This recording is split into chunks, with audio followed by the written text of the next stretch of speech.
I was recently given this eyedrops container in the hopes that I could make something with it. And so today, that's exactly what we're going to do. I'm going to take this eyedrop container and turn it into a tiny little robot.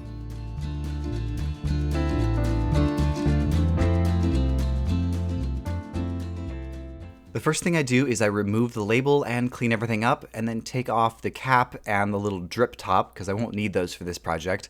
I'll also cut off the little screw cap and save that for a future project. I want some separation between the top and the bottom of the bottle, and so I cut off the top here with a sharp X-Acto knife. I'll be reattaching the two parts together later, but for now, I need to cut off the top of the top again because I found this little piece of plastic that fits perfectly inside and gives it a nice rounded surface. Now the bottom half of the bottle is pretty flimsy because I cut off the top, and so I'm going to take some 2-part epoxy putty and fill the bottom space, and this will give some stability as well as a good space for me to attach the arms later. Speaking of the arms, I'm going to work on the legs. So for the legs, I take this piece of Gundam accessory and another piece of Gundam accessory, and I want to attach them together. So using my Dremel tool, I cut out a little space, and now these two pieces will fit together quite nicely. For the lower leg, I'm using a piece of sprue with a couple of wires stuck in each end, and that will just make up the basic shape of the leg. I'll add more on top of that to build it out. I make the knee joint out of a bead that's been cut in half, and then I add another piece of plastic tubing to bulk everything out. And here's another little piece of plastic for the knee. Some more greeblies to fill in the space, and then I can start working on the feet. To start, I cut off this little end piece off of a Gundam part, and then I'll add some styrene pieces to build out a nice shape. And then I just keep adding greeblies and parts until I'm happy with the final look.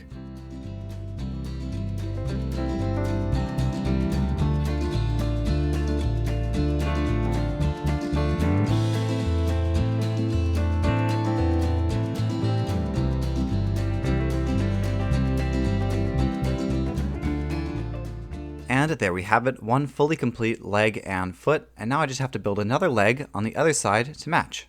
Speaking of legs, let's build an arm, shall we? I'm going to start with the bottom half of this filter cap. I've used these little filters in so many of my projects, and I'm actually running low, so I need to figure out where they came from so I can get more. Anyways, I add a few wires to this connector piece, and this will make up the upper arm or the bicep, and then I'll attach it to the original shoulder using those wires and a hole. And to cover the space that the filter was attached to, I'm going to use this little bead that I cut in half. For the lower arm, I'm going to be using this piece here, which is a part from a Gundam options kit, and I'm just going to cut off the top and the bottom because I don't need it. I just need the middle part here. And to keep with the cut in half bead theme, I'm going to use a bead that's been cut in half as the elbow joint. And in comedy, the rule of 3 is key, and so we're going to use another bead that's been cut in half to cover up yet another hole. I attach the upper and the lower with a bit of wire and then a little piece of plastic for some extra flavor. Hands at this scale are very tough to make from scratch, so I'm just going to use a pre-made Gundam hand for this one. And now that I have one hand, I can make a second one to match. Now that the epoxy putty has fully cured, I can attach the top and the bottom half together using this little toy car wheel.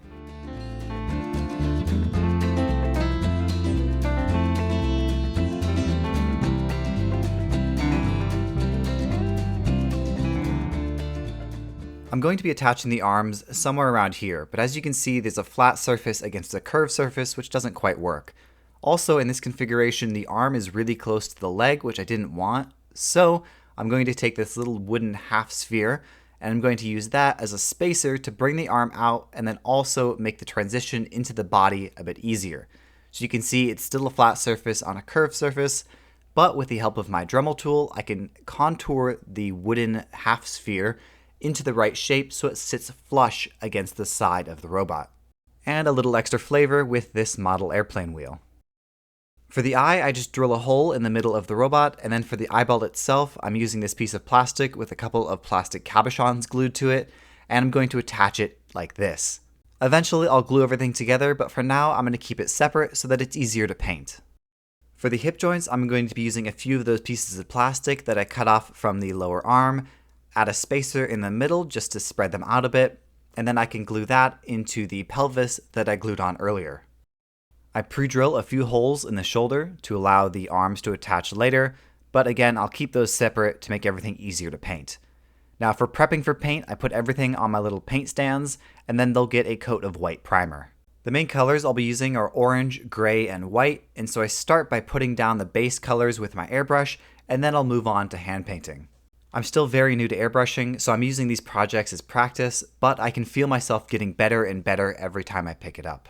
The airbrush I'm using here is the Galeri Mobius 0.3, and if you'd like to check it out for yourself or the other Galeri products, as they do have many, I'll have links in the description below, and if you use the coupon code that I have down there, you can get an extra discount on your final purchase. Using an airbrush to paint all of these large blocks of color is really nice because it saves me a lot of time and gives me a nice smooth surface to work off of. And the paints that I've been showing here and using are all formulated for airbrushing, so you don't have to thin them out at all. Now airbrushing is nice and it can speed up the process a lot, but there are still certain things where hand brushing is still going to be the best option. And so for the rest of the painting process, I'm just going to be using my normal colors and hand painting everything on. I'd like to take this time to thank my patrons. Thank you so much for your support. I really do appreciate each and every one of you. If you would also like your name flying across my screen during the painting process, you can join my Patreon. I'll have links at the end of this video, in the description, and on my page. Not only do you get a shout out in every single one of my videos, but you also get to see some cool behind the scenes photos that no one else gets to see. And you're supporting my channel directly, which I appreciate. And if you want to support the channel right now for absolutely free, you can do so by subscribing, liking, commenting, and sharing these videos. I know that every YouTuber has to ask and say those things, but it really does help build the channel, and it helps inspire me to make more videos.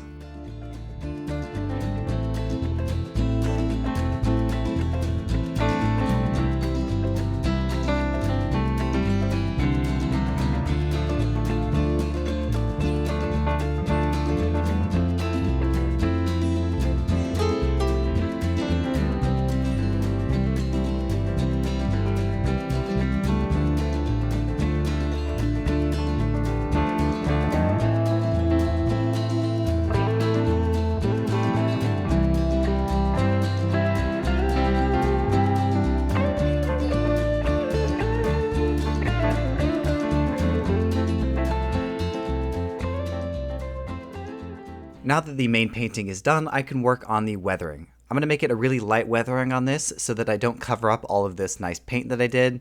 I'm going to start with that same gunmetal metallic that I used before and add a paint chipping effect on some of the corners and areas that would get most of the wear and tear. I try to start small and add more if I need it. It's easier to add more than take it away. For the rest of the weathering, I'm going to be using my Tamiya Weathering Master Kit. I like to think of this as a little makeup palette for your model. I'm using a makeup sponge brush here to apply it. I basically rub it into the rust and the oil stain, get a nice mix on there, and then I rub it into the model itself. I start on some of the edges as that's where the most of the color will pick up, and then I work my way into the main part of the model, blending everything in. I only recently discovered these weathering kits, and honestly they are such a great tool for small models like this. I've been known and well documented in the past to overdo it on the weathering. And with this stuff, it's very hard to overdo it because it's such a light pigment powder. And if you do overdo it, a little bit of water and a towel will wipe it right away. We are in the home stretch here. All I have to do is just put everything together now.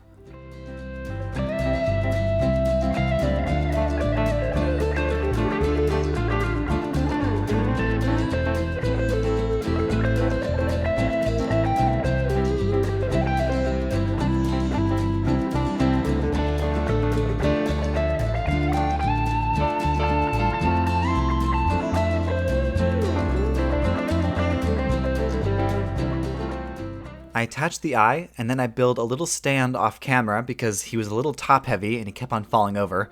I glue him down to his new stand, and with that, this project is done.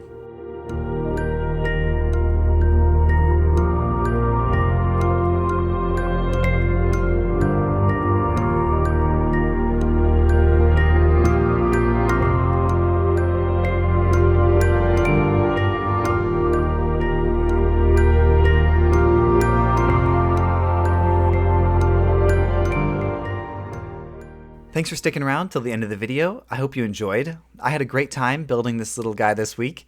I've been really into making these smaller robots lately. I find they are much more manageable to build in my very small workspace that I have. Also, after building dozens of other models, I'm starting to run out of space to display them, and so these smaller models fit nicer into my display stand. Anyways, thank you all so much for watching. Another big shout out to my patrons. I really do appreciate you, and I appreciate everyone watching these videos.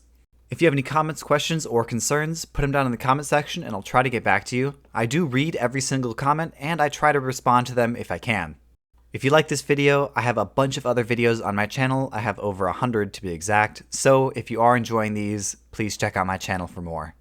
Thanks for watching, and as always, I'll see you in the next video.